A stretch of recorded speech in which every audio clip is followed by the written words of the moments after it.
Hello दोस्तों, study with शौराण में आप सभी का स्वागत है। आशा करती हूँ आप सभी स्वस्थ होंगे। तो शुरुआत करते हैं आज की क्लास की। आज हम पढ़ेंगे चंबल नदी के बारे में। अब तक जो पिछली क्लासेज में हमने पढ़ा वो हमने अरब सागर की नदियाँ पढ़ ली, यानी जो नदियाँ अरब सागर में अपना जल गिराती हैं वो हमने पढ़ी। उसके बाद हमने आंतरिक प्रवाह की नदियाँ पढ़ी। ठीक है, अब हम पढ़ रहे हैं बंगाल की खाड़ी की नदियाँ, मतलब वो नदियाँ, राजस्थान की वो नदियाँ जो अपना जल ले जा करके बंगाल की खाड़ी की ओर प्रवाहित करते हैं, या फिर एक तो होता है डायरेक्ट या फिर इनडायरेक्ट, मतलब उन नदियों में मिल रही हैं जो नदियाँ अपना जल बंगाल की खाड़ी की ओर लेके जा रही हैं। ठीक है, तो उनमें से एक नदी है चंबल नदी। ठीक, ये जो चंबल नदी ये कहाँ से निकलती है? देखो, ये हमारा हो गया राजस्थान। ठीक है, ये बना लिया हमने।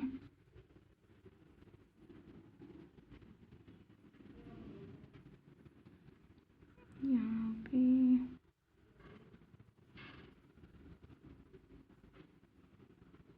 ठीक है, ये है हमारा राजस्थान।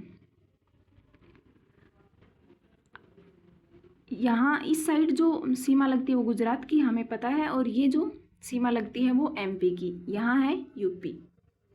ठीक है, ये हो गया एमपी।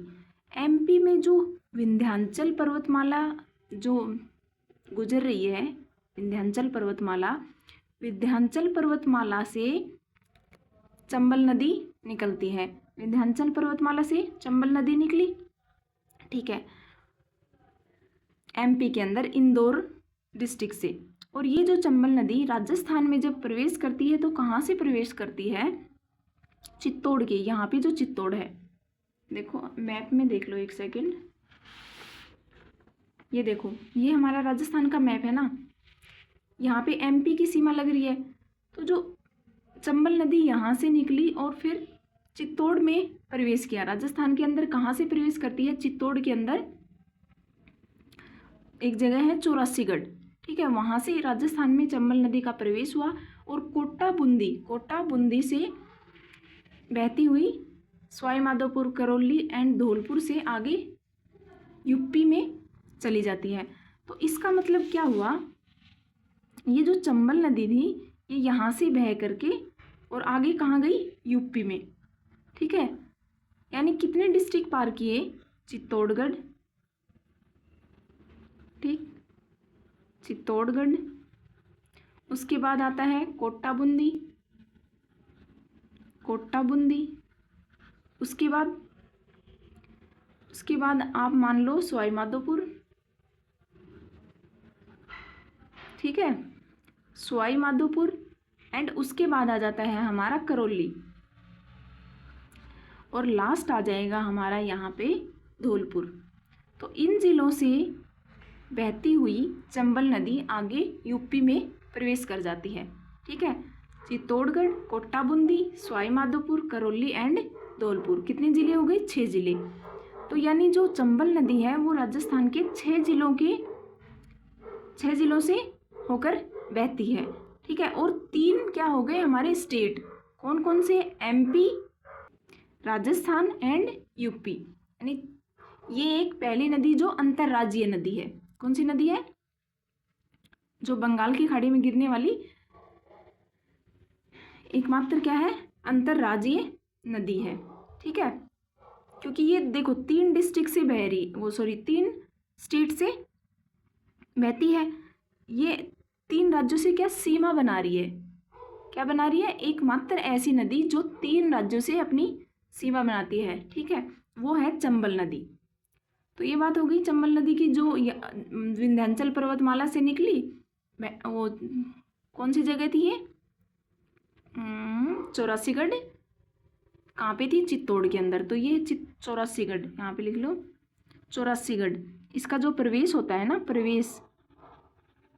प्रवेश होता है चौरासीगढ़ चित्तौड़ में।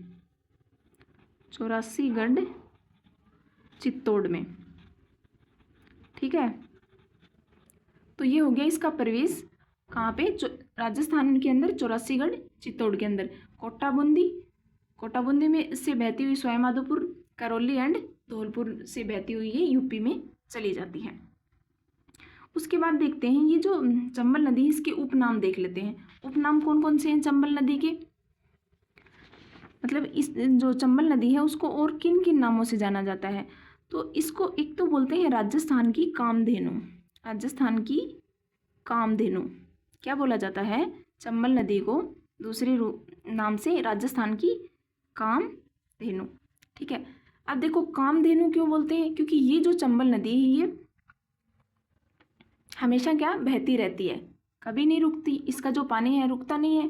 ठीक है, तो प्रतिवर्ष बह रही है, तो इसलिए इसको क्या बोलते हैं? कामधेनु। जैसे राजस्थान में एक गाय है जिसका नाम मतलब जिसको हम कामधेनु के नाम से बोलते हैं, इसका मतलब वो जो हमेशा दूध देती है, वो मतलब कभी भी दूध देने से मना नहीं कर रही है वो।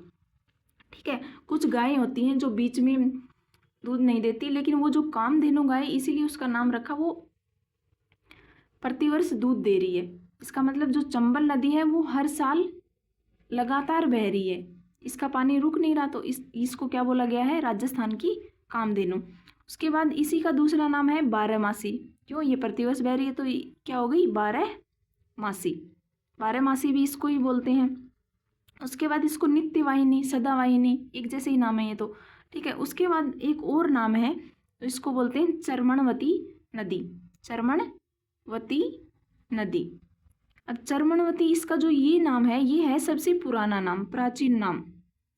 यदि प्राचीन नाम की बात करें, पूछा जाए कि जो चंबल नदी है उसका प्राचीन नाम क्या है, तो बोलेंगे चर्मणवती नदी। तो ये हो गए इसके कुछ उपनाम या फिर जो दूसरे नाम होते हैं वो। ठीक है, उसके बाद देखते हैं ये जो चंबल नदी है इसकी जो लंबाई कितनी है। लंबाई यही देख लो। इसकी यदि हम कुल लंबाई की बात करें, कुल लंबाई, तो वो मानी जाती है 1051 किलोमीटर के समथिंग, या फिर बोला जाता है 966, किसी किसी किताबों में ये भी मिलती है। ठीक है, उसके बाद यदि बात करें कि राजस्थान में इसकी लंबाई कितनी है।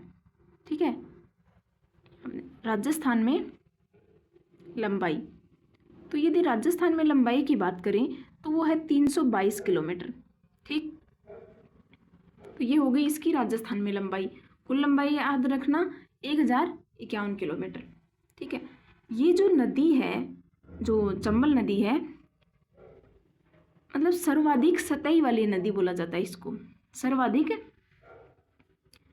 पे लिख लो, सर्वाधिक सतही नदी। सर्वाधिक सतही नदी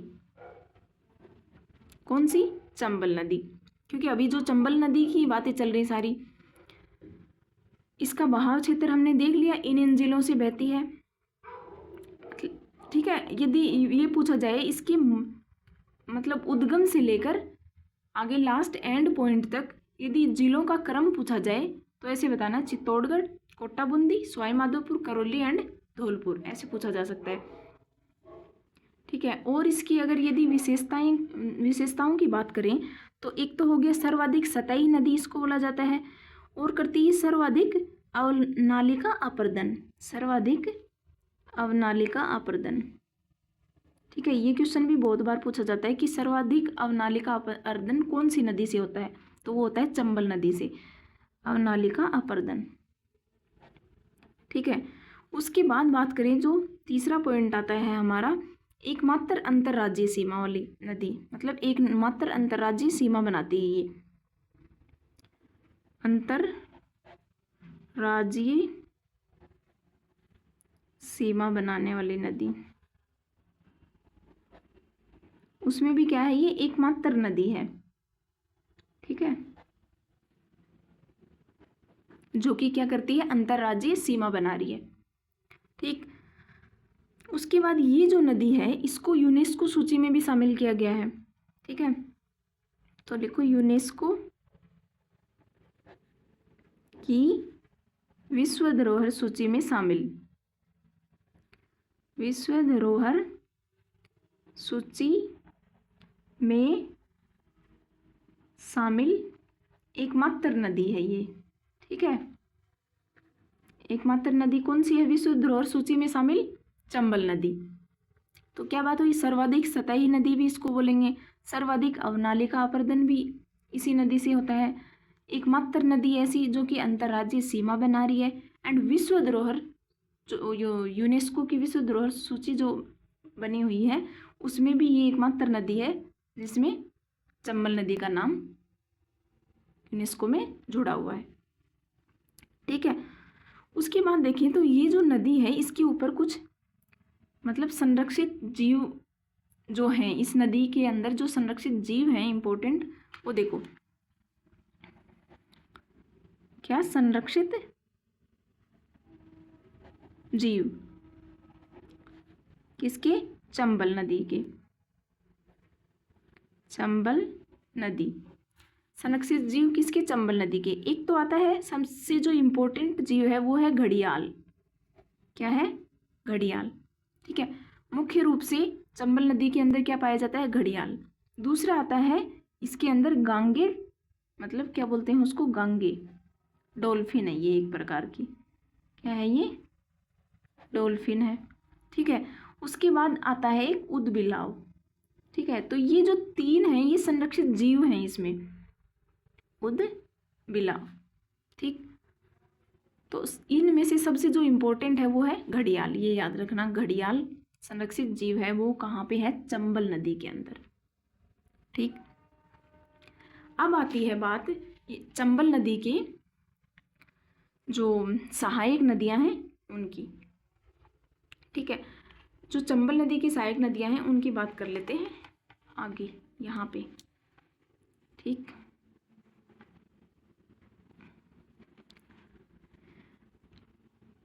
देखो हमने अभी देखा कि जो चंबल नदी कहाँ से निकल रही है? विंध्याचल की पर्वतमाला से निकल रही है, एमपी के अंदर। उसके बाद चित्तौड़ के अंदर, चौरासीगढ़ चित्तौड़ के अंदर राजस्थान में प्रवेश किया, एंड लास्ट में धौलपुर से निकलकर यूपी में चली गई। ठीक, तो ये तो बात हुई उसका जो मतलब बहाव क्षेत्र था उसकी। उसके बाद इसकी जो सहायक नदियां हैं वो देखेंगे आगे जाकर किस में मिलती है? चंबल नदी यमुना नदी में। ठीक, अब देखो ये आई चंबल नदी, इसे बनाओ, ये आई चंबल नदी। ठीक है, यहाँ पे थी इसकी, देखो यहाँ पे थी इसकी एमपी से, यहाँ लिख लो एमपी, बाकी तो सारा लिखवाई दिया। तो ये हुई चंबल नदी। अब जब ये चंबल नदी यहाँ से निकली तो इसमें आगे जाकर देखो चंबल नदी की दिशा कहाँ है? इधर है। इसका मतलब इसका जो इसका जो लेफ्ट पॉइंट हुआ वो इस साइड है ना, इसका मुंह इधर है, तो लेफ्ट इधर, राइट इधर। तो ये है इसका लेफ्ट पॉइंट और ये है इसका राइट पॉइंट। ठीक है, अब ये लेफ्ट एंड ये राइट। तो सबसे पहले देखो ऊपर से लेफ्ट की नदियाँ देख लेते हैं। तो सबसे पहले जो लेफ्ट में नदी आके इसमें मिलती है वो यहाँ पे मिल जाती है, जिसका नाम है बामनी नदी। कौन सी नदी? बामनी नदी। दिख रहा है ना? हाँ, तो ये यहाँ पे आके मिल गई चंबल नदी के अंदर। कौन सी नदी मिल गई? बामनी नदी। और ये जो बामनी नदी निकली थी ये कहाँ से निकली है? चित्तौड़गढ़ से। कहाँ से निकली है? चित्तौड़गढ़ से। ठीक है, यहाँ से बामनी नदी निकली और चंबल नदी में आके मिल गई। महेसरोडगढ़ के अंदर ये मिलती है, इसके अंदर। ठीक है, यहाँ पे लिख लो ये कहाँ पे मिल रही है? भैंसरोडगढ़ में इसमें आके मिल जाती है। ठीक है, उसके बाद चंबल नदी थोड़ा आगे चली, उसमें आगे एक और नदी आके मिली जिसका नाम है कुराल नदी। क्या नाम है? कुराल नदी। अब ये जो कुराल नदी है ये कहाँ से निकली है? ऊपर माल के पठार से। कहाँ से आती है? ऊपर माल। ठीक है, तो ये आई कुराल नदी ऊपर माल से और यहाँ पे आके चंबल नदी में मिल गई। उसके बाद चंबल नदी थोड़ा आगे चली। और कौन सी नदी आई इसके अंदर मिलने के लिए? मेज नदी। कौन सी नदी आई? मेज नदी। और ये जो मेज नदी आई ये कहाँ से निकली? बिजोलिया भीलवाड़ा से। बिजोलिया कहाँ पे है? भीलवाड़ा में है ना। तो ये नदी जो आई ये कहाँ से आई? बिजोलिया भीलवाड़ा से। अगर आपको थोड़ा दिख नहीं रहा है तो जो मैं बोल रही हूँ ना उस पर ध्यान देना। तो ये जो मेज नदी आई ये कहाँ से आई निकली? ये क्या लिखा है? मेज। ये मेज नदी। अब ये जो मेज नदी है ये निकली है बिजोलिया भीलवाड़ा से और आकर के अपना जल किस में डाल दिया? चंबल नदी में। लेकिन इस मेज नदी की जो सहायक नदियां हैं वो और हैं। एक तो यहाँ पे इसमें मिलती है, एक नदी इसमें इस साइड से मिल रही है और एक और इस साइड से, मतलब दो इसके, ये नदी इधर आ रही है, इसका मतलब राइट इसका ये है, लेफ्ट इसका ये है। तो इसके लेफ्ट से दो नदियाँ इसमें आके मिल रही हैं, किसमें? मेज नदी के अंदर। और इसके राइट से एक नदी आके मिल रही है। तो जो राइट से नदी आके मिल रही है उसका नाम है मांगली। क्या नाम है? मांगली। ठीक है, दिख नहीं रहा, पेन से लिखना पड़ेगा। ठीक है, दूसरी इसमें यहाँ पे आके मिलती है वो है बाजन नदी। कौन सी नदी? बाजन नदी। और यहाँ पे आके मिलती है वो इससे आके मिलती है घोड़ा पछाड़। कौन सी नदी आके मिलती है? घोड़ा पछाड़ नदी। ठीक है, उसके बाद ये जो चंबल नदी है वो थोड़ा और आगे बढ़ी और इसमें आके मिल गई, इसके अंदर कौन सी नदी आके मिल गई? चाकण नदी। चाकण नदी। ठीक है, चाकण नदी आई। अब ये जो चाकण नदी आई ये कहाँ से निकली थी? बूंदी के अंदर से। ठीक है, उसके बाद ये चंबल नदी थोड़ा और आगे बढ़ी, जो कि इसमें हमारी सबसे इम्पोर्टेंट नदी है, जो कि इसके अंदर आके मिलती है, जिसका नाम है बनास नदी। क्या नाम है? बनास नदी। बनास नदी के बारे में अलग से पढ़ेंगे। ये भी एक बंगाल के खाड़ी में की नदियों के अंदर ही गिनी जाती है। तो ये कहाँ से निकली बनास नदी? खमनोर की पहाड़ियों से। कहाँ से निकली? खमनोर की पहाड़ियाँ कहाँ पे हैं? राजसमंद के अंदर। तो खमनोर की पहाड़ियों से ये निकली कौन सी नदी? बनास नदी। उसके बाद इसी के पास में एक और नदी आई जिसका नाम था सीप नदी। क्या नाम था? सीप नदी। और ये जो सीप नदी आके चंबल नदी में मिल गई और यहीं पे आके मिल रही है बनास नदी। ये जो पॉइंट बना, क्योंकि यहाँ से आ रही थी चंबल नदी, एक आ गई बनास नदी, दूसरी आ गई सीप नदी। अब ये देखो तीन नदियाँ एक जगह आके मिल रही हैं यहाँ पे। अभी तक तो दो दो ही नदियों का मिलाप हो रहा था, यहाँ पे आ गई तीन नदियाँ। इसको क्या बोलते हैं? त्रिवेणी संगम। और यहाँ पे क्या बन जाता है? रामेश्वरम घाट। इसका क्या नाम रखा गया है? रामेश्वरम घाट। तो जो रामेश्वरम जो घाट बना है वो क्या है? तीन नदियों के संगम का स्थान है। और वो तीन नदियाँ कौन सी हैं? त्रिवेणी संगम जो रामेश्वर घाट है, तीन नदियाँ कौन सी हैं? बनास नदी, सीप नदी एंड चंबल नदी।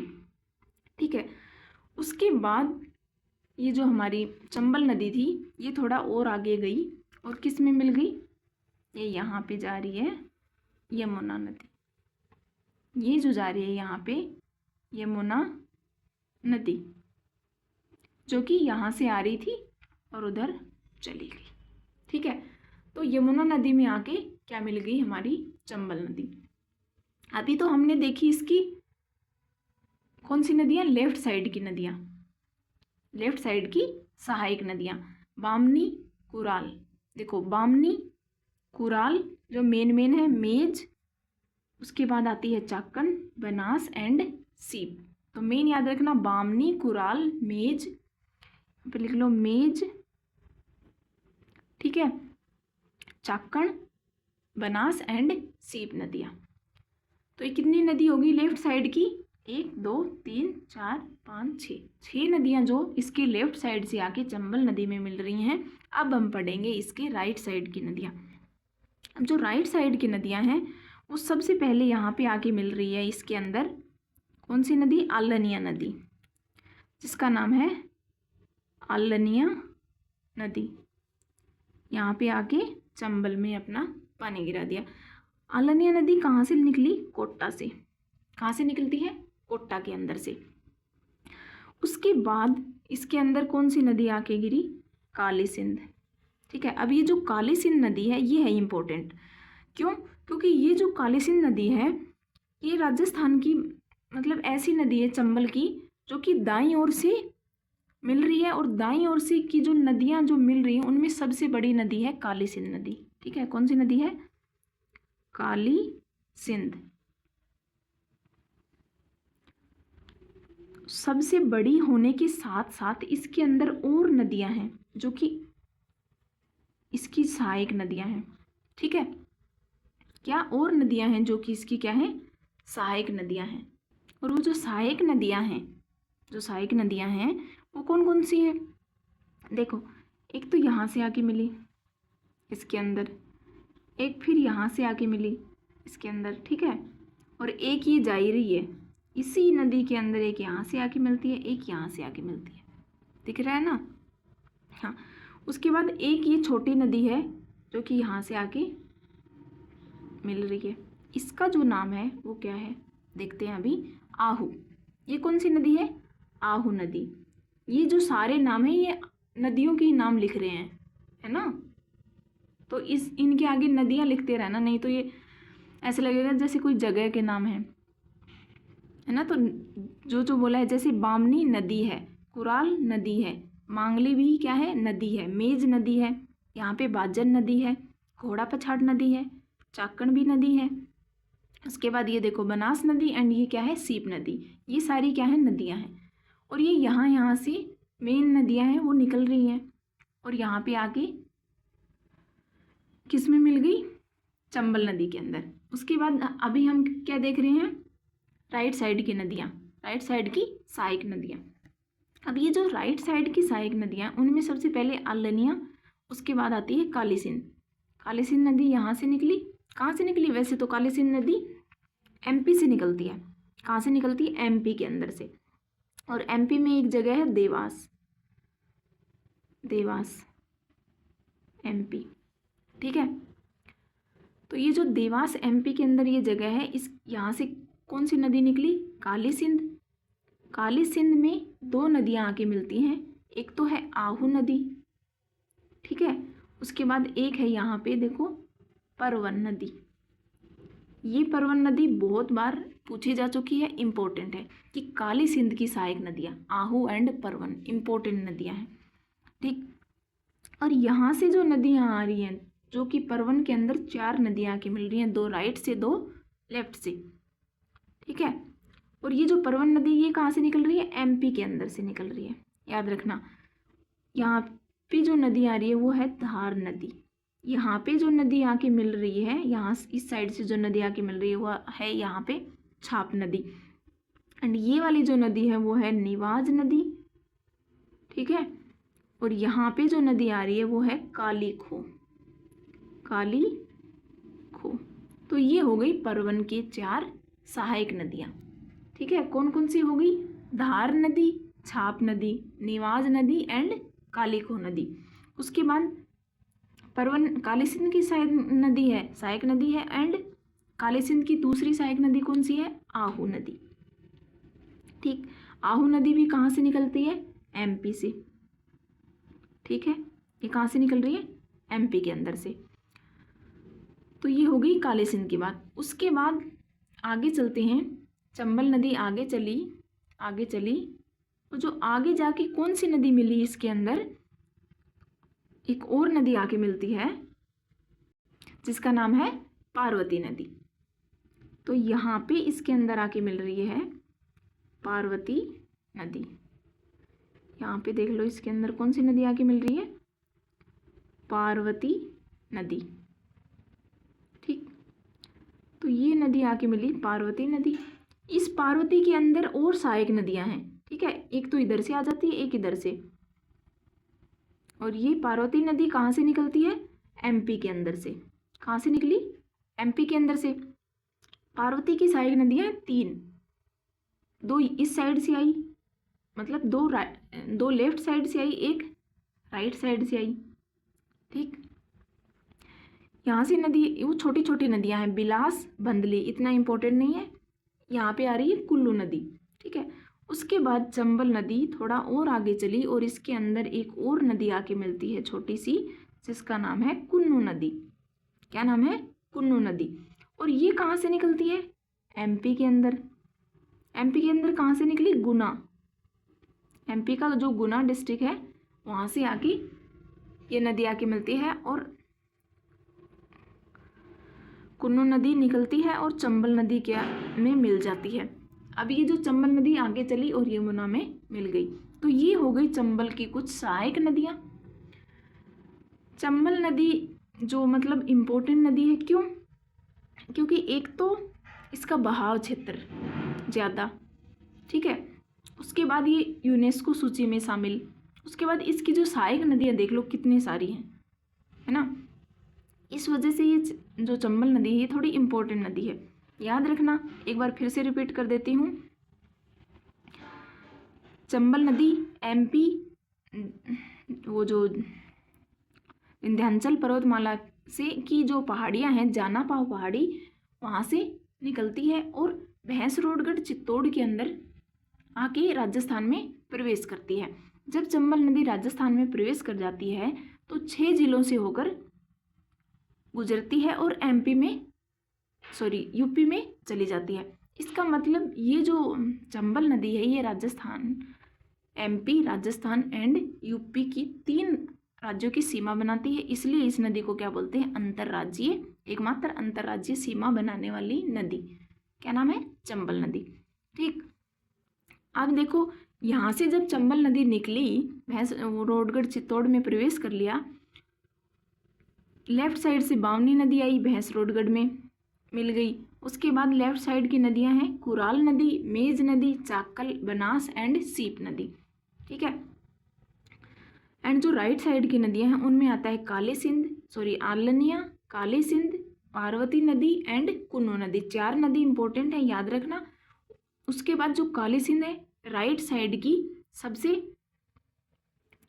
बड़ी नदी, मतलब एकमात्र नदियों में से काली सिंध नदी है जो कि सबसे बड़ी नदी, राइट साइड से आके चंबल में मिल जाती है। और ये कौन सी नदी है हमारी? चंबल नदी। ये कौन सी नदी जा रही है? चंबल नदी। ठीक है, और काली सिंध में कौन सी नदी आ रही? परवन एंड आहू नदियाँ आके मिलती हैं, तो ये इसकी सहायक नदियाँ हो गई। उसके बाद पार्वती एंड कुन्नू, और चंबल नदी लास्ट में जाके किस में मिल रही है? यमुना नदी में। ठीक है, और ये क्या था? रामेश्वर घाट, त्रिवेणी संगम जो बन रहा था 3 नदियों का, चंबल, बनास एंड सीप। रामेश्वर घाट कहाँ पे है? सवाई माधोपुर के अंदर, सवाई माधोपुर। ठीक, तो ये हो गई इसकी कुछ सहायक नदियाँ। अब देखो ये जो मतलब अभी क्या देखेंगे हम, जो इस चंबल नदी के ऊपर बांध बने हुए हैं। चंबल नदी के ऊपर 4 बांध बने हुए हैं। ठीक है, याद रखना। एक तो जो बांध है वो सबसे पहले बना हुआ है गांधी सागर बांध। सबसे पहले क्यों बोला? क्योंकि वैसे भी सबसे पहले बना जब बनाने की बारी आई, और ये जो मतलब चंबल नदी का जो उद्गम होता है जहाँ से, उस साइड से ये सबसे पहला बांध है। उस साइड से यदि बांधों की शुरुआत कर रहे हैं गिरने की, तो गांधी सागर बांध क्या है? सबसे पहला बांध, तो गांधी सागर बना। उसके बाद बात आती है राणा प्रताप सागर बांध की। राणा प्रताप सागर, राणा प्रताप बांध। ठीक है, उसके बाद हाँ राणा प्रताप सागर, उसके बाद कौन सा? जवाहर सागर, जवाहर सागर। और उसके बाद लास्ट जो आता है वो है कोटा बैराज, कोटा बैराज बांध। अब ये हो गई 4 बांध। ये क्या है? बांध है। चंबल नदी की क्या है ये?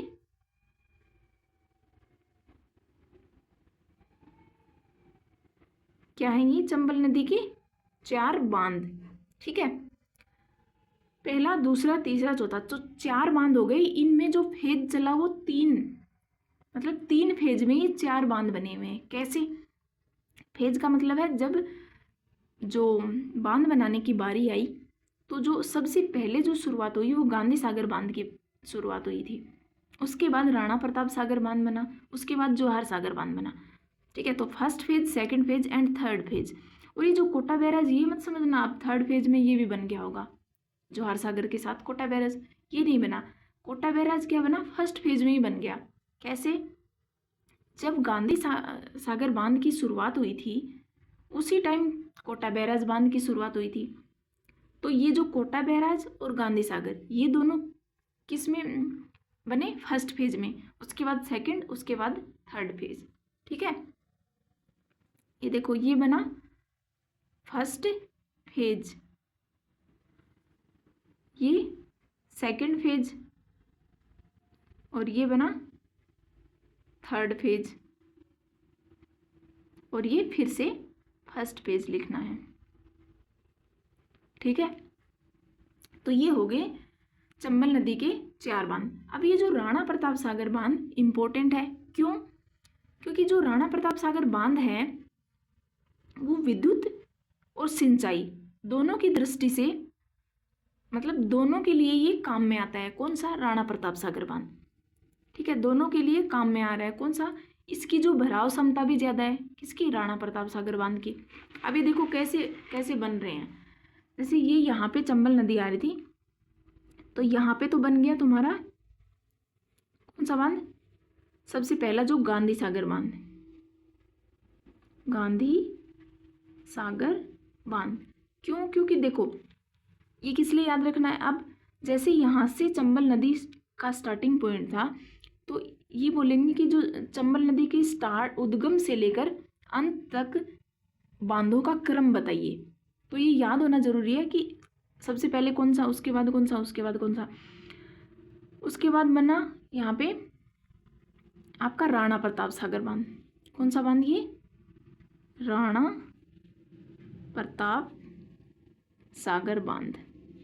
ठीक है, तो ये बांध बन गया राणा प्रताप सागर बांध। उसके बाद आता है यहीं पे आपका जवाहर सागर बांध, जवाहर सागर बांध। ठीक है, उसके बाद यहीं पे कोटा के अंदर आता है आपका कोटा बैराज, कोटा बैराज बांध। तो ये हो गए 4 बांध। अब जवाहर सागर बांध जो बना है ये कोटा के दक्षिण में बना है और जो कोटा बैराज बांध बना है ये कोटा के उत्तर में बना है।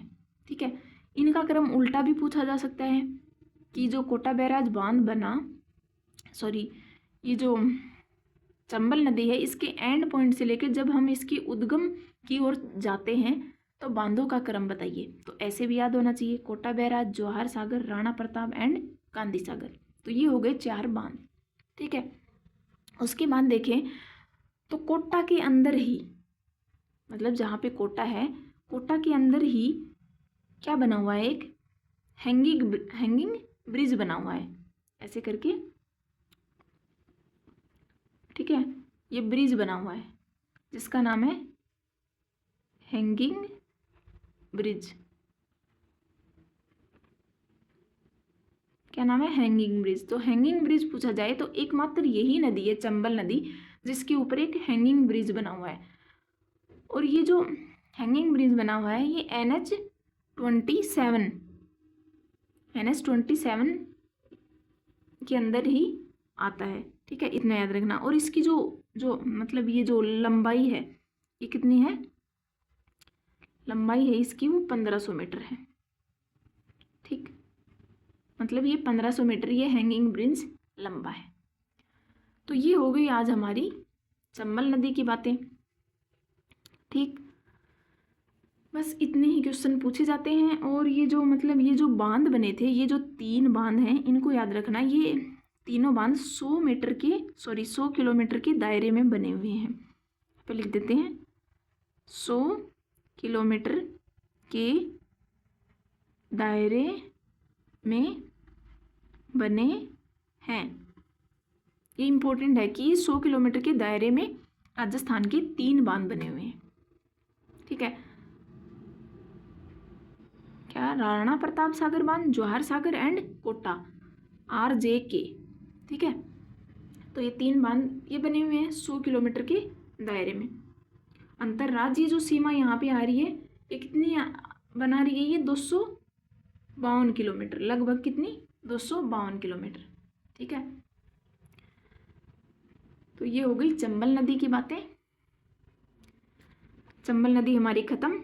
आगे की क्लासेस में हम बनास नदी एंड और जो बची हुई है नदियाँ वो सारी पढ़ेंगे। आज के लिए इतना ही। दोस्तों, वीडियो अच्छी लगी हो तो लाइक कर देना, शेयर कर देना एंड चैनल को यदि अभी तक सब्सक्राइब नहीं किया है तो सब्सक्राइब कर लेना। अगर कोई डाउट आया हो, अगर कहीं पे कोई गलती हो, डाउट आया हो तो कमेंट करके बताना, गलती हो तो माफ़ कर देना एंड ज़रूर बताना कहाँ पे गलती हुई है। धन्यवाद।